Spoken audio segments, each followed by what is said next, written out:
everyone, welcome to Study IQ English. Today I would want to begin by asking you a question.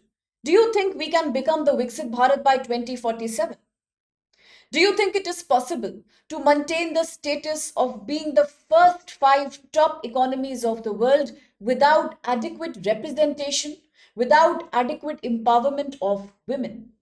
I agree that in the past few years, women have come out and started participating in the labor force.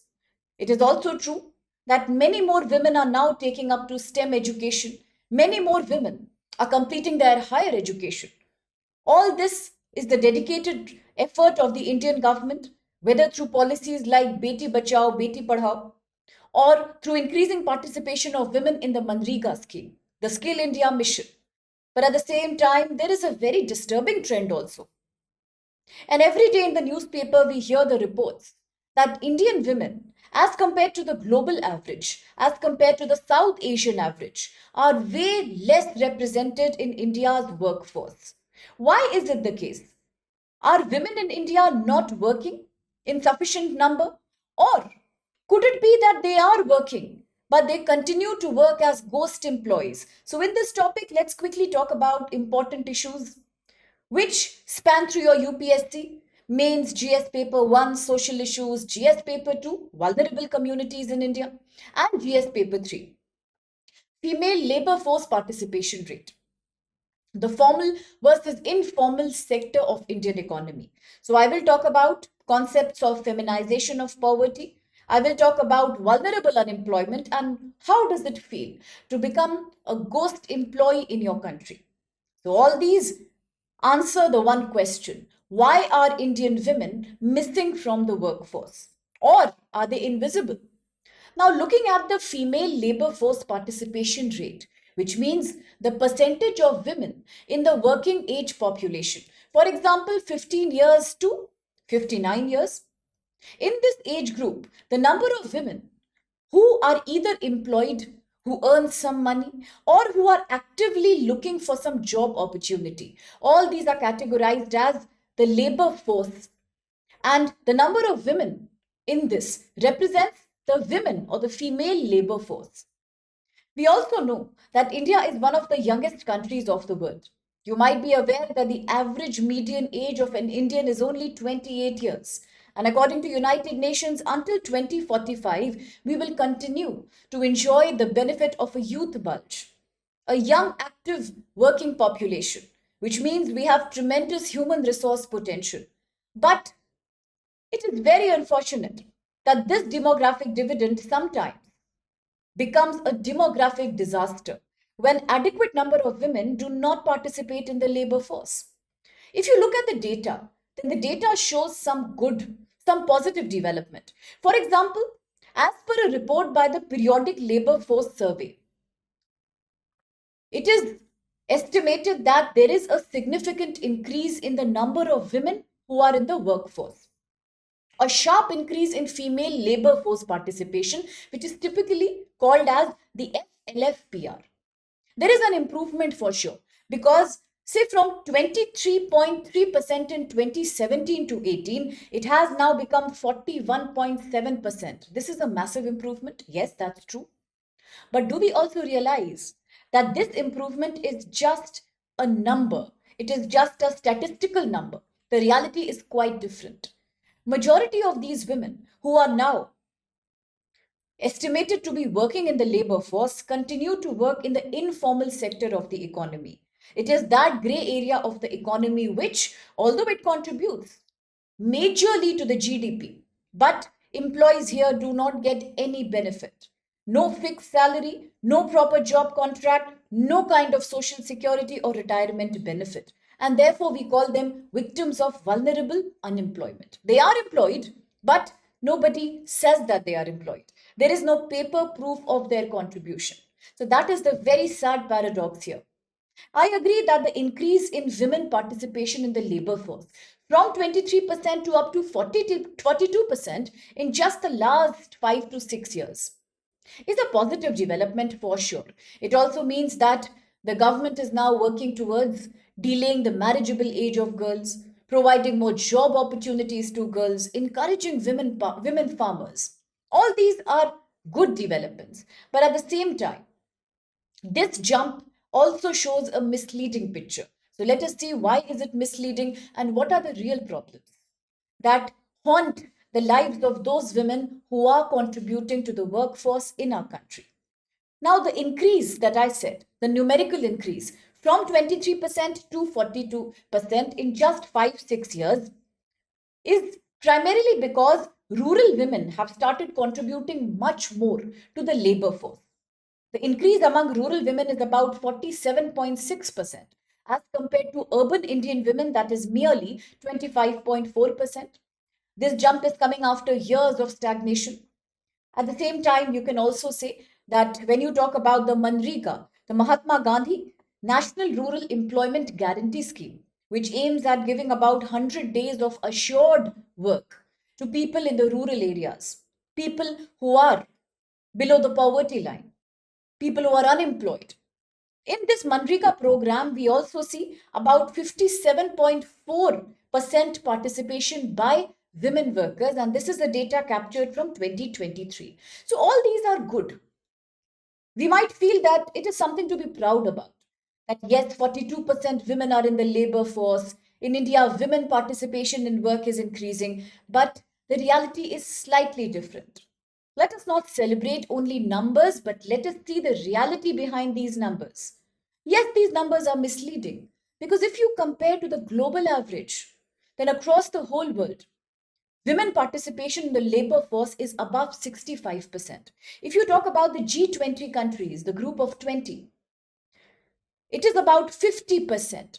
India, in fact, is at the bottom of the list of those G20 countries, which have seen a significant improvement in women labor force participation. For example, India is behind Saudi Arabia. India is behind Turkey. India is behind even countries like Bangladesh and Bhutan.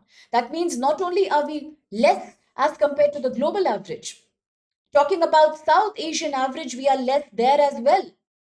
Many other countries of Asian subcontinent are far above us when it comes to seeing women in the workforce. At this rate, it is estimated that India might take more than 20 years, 2 decades, to even come to the level of G20 countries. If you talk about the whole global community, you will realize that in South Asia, 80% of women work in non agriculture jobs. Mostly, all of them are working in the informal segment. If you talk about sub Saharan Africa, the Sahel region particularly, that's quite socially economically backward. 74% women are working, and talking about Latin America and Caribbean, about 54%. Now, you might also feel there is nothing wrong in the data. These many women are working in supposedly backward areas in the world, which is a good thing. But this is where we fail to understand that whether it is 42% of India, whether it is 74% of Latin America or 80% of South Asia, the problem is something else. This is just a number. It shows the number of women who work. It doesn't show the conditions in which these women work. It doesn't show the ugly side of informal work that these women are subjected to. Now, as per a statement by India's Prime Minister Shri Modi, he said that India plans to become completely Viksit by 2047. That means we want to improve our female labor force participation to 70%. That is quite comparable to the advanced developed Western economies. But at this rate, it doesn't look possible. It doesn't look possible because what about these women who are the ghost employees? What about the women who continue to work but in the informal sector? So that is the paradox we need to understand here. Now, female labor force participation rate in India is still half of the labor force participation among men. There is a huge gender gap. At the same time, if you look at the global average, that is 47%. India is barely 42. We are quite lower than that also. But then that is not in itself a major problem. The major problem is that these women are the ghost employees. So, what is a ghost employee? The word ghost means somebody who is not visible to you. Absolutely, yes, these women are the invisible employees. And why are they invisible? Because do we measure the salary hike, the promotion status, and the job contract of a domestic maid? Do we see the pension plans, medical insurance, and maternity benefits that are provided to women who work in the toy making segment, beady making sector, brick kilns, mining, firecracker making? Do we see that? No. Do we look at the amount of GDP output or the national income that's being contributed by street vendors? No, it is very difficult to do that because these are the ghost employees. An employee who is invisible on paper, who is earning, who is contributing indirectly to the GDP, is invisible because they do not have a proof of their own work. They do not pay taxes. The government doesn't provide them any social security. Therefore, they are outside the monitoring of government completely. And these are the ghost employees. As of 2023, India has about 151 million women who are working in the informal sector. And these women represent 52.7% of all registered unorganized workers. Talking about a data of 2018, 91.6% Indian women were in the informal sector. So now do you understand what is the real problem? On paper, 42% women are in the labor force. But unfortunately, 90% of women in India who work in the informal sector, and that is a devastating reality. Women are about 43% of the manufacturing sector workforce, but we are talking about the informal manufacturing sector. There was a reason why recently, when President Trump imposed a 50% tariff on India, the worst hit sector was the labor intensive manufacturing sector. Because across companies who indulge in toy making, bangle making, footwear making, electronic assembly, these are the sectors where Indian women are working. So, with a higher tariff rate, with low competitiveness of products, it was these women who were facing the threat of unemployment, cyclical unemployment. You see, that's the problem here. It is Indian women who are mostly doing low paying, low skilled job, which has no social security, which has zero benefits. They do not have any retirement benefit. They do not get any provident fund. They do not get any menstrual or maternity leave. Neither do they get a sick leave. At the same time, they also do not have a proper valid job contract. So therefore, these sectors, whether it's tobacco, whether it's beady making, whether it's informal sectors like bangle, firecracker, these are seeing tremendous participation from women. Let's look at an example of the tobacco workforce. 90% of this workforce is women. So we can safely say that although there is a feminization of the workforce, but in reality, it is almost like feminization of poverty. Now, apart from informal sector manufacturing industries, there is another sector where a majority of Indian women work. Can you guess? Yes, it is Indian agriculture. Most women in India who are working contribute into agriculture labor. There was a very heartbreaking article in the Hindu newspaper yesterday. I had spoken about it during my Hindu analysis session, which also said that 76.9% of village women, rural women, are engaged only in agriculture. And what do they do in agriculture? Usually they do manual jobs. They take care of manual harvesting, seed drilling, sowing, cleaning, carrying burdens. That's what they do. So typically, once again, these are blue collar labor intensive activities. Then the data says number of women in agriculture has increased up to 135% in the last few years, in the last 10 years. That means two-thirds of Indian women who work, two-thirds of Indian women of the labor force, they are employed in the agriculture.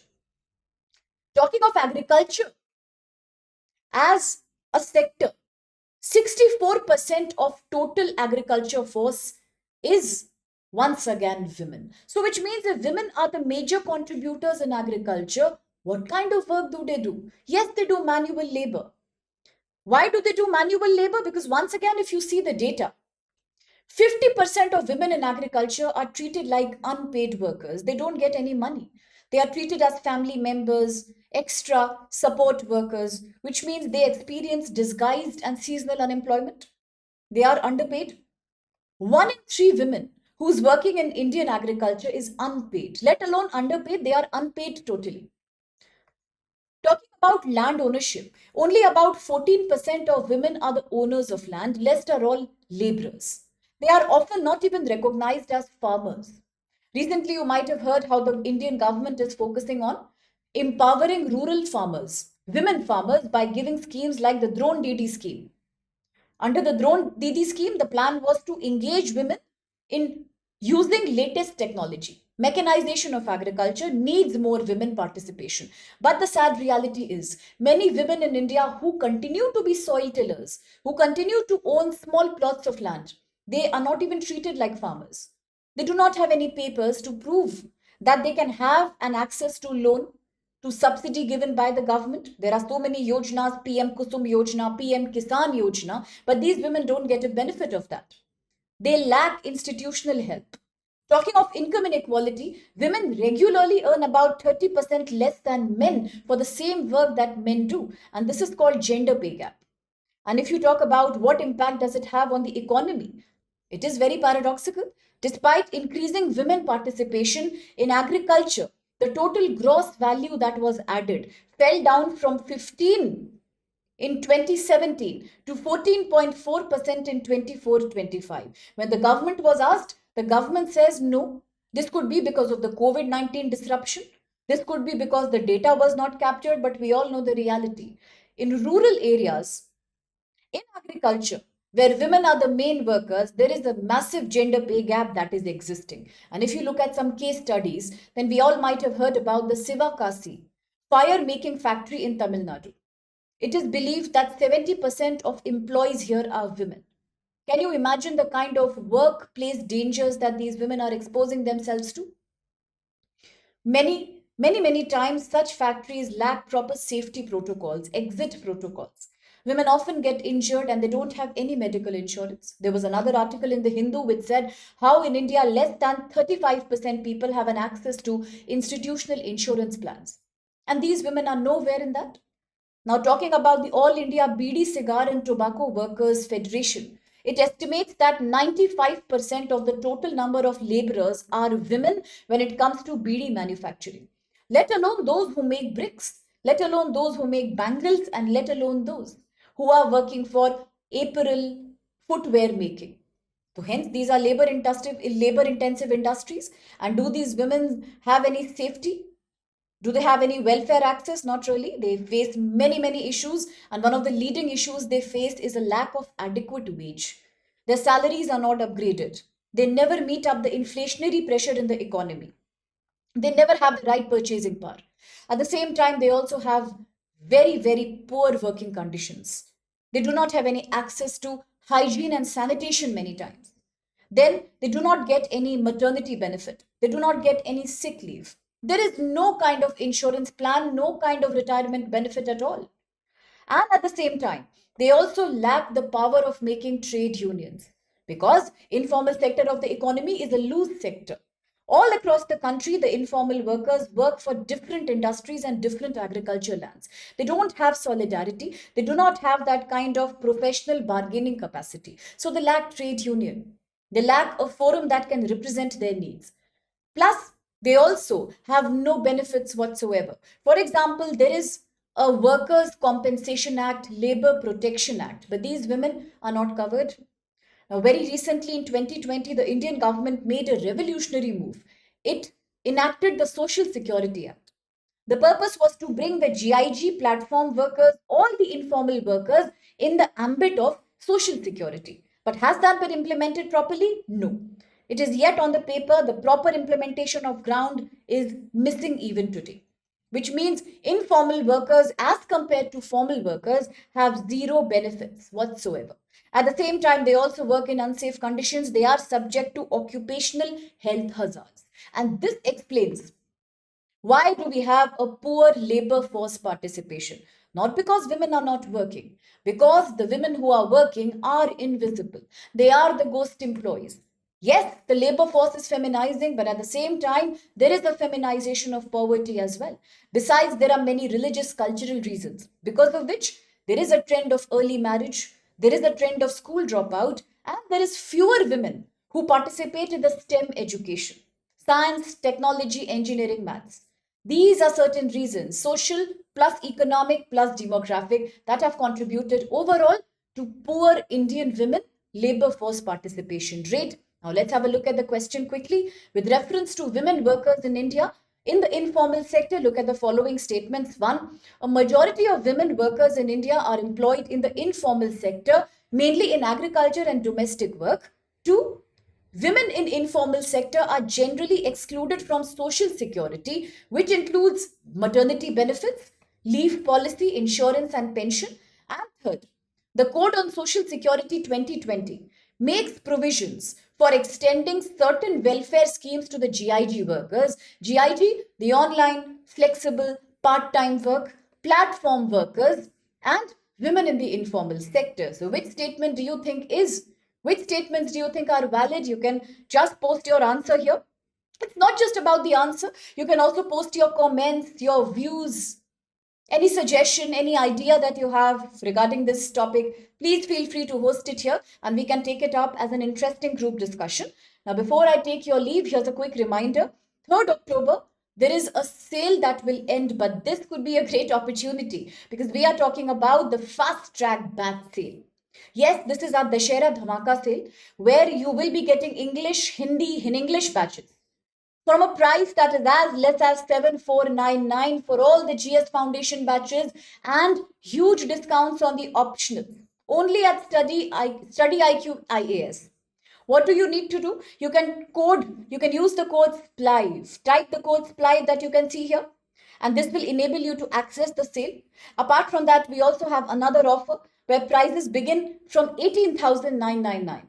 This also offers you October batch, evening classes, morning classes, just whatever is your requirement. And if your target year is 2028, you might feel you have a lot of time, but time slips out in no time. So therefore, start today. We have the UPSC resolution batch. You can apply for the sale here, and this can give a professional boost to your preparation with a price that's even below 35,000, merely about 33,000. Again, this is a part of our Dashera Dhamaka sale. All of this is ending in 2 days. That's 3rd October. So avail the offer today and please use the code if you want to. Thank you so much for being with us.